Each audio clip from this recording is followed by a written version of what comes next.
મારા પપ્પા સૂર્યકાંત છે,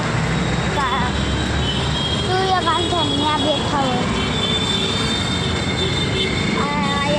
અમે રેખડીએ બેઠા છીએ બોમ્બે હોટલ જોકે. તમને એક ગોલો છે ને એ તમને બહુ ભાવશે. એ 10 રૂપિયાનો આવે, 100 રૂપિયાનો આવે, એવો બધો તમે ખાલી ને અમે પહેલી કા બીજી દુકાને ગયો ને કે અમારા ગોલો ખાવો છે આપો તો એ આપ્યો ઇન્ડિયા તો આજનો બ્લોગ કરીએ છીએ આપણે. તમને બ્લોગ સારો લાગે તો લાઈક કરજો ને સબસ્ક્રાઈબ કરજો. તો આજનો બ્લોગ આપણે બંધ કરીએ છીએ. રામ રામ.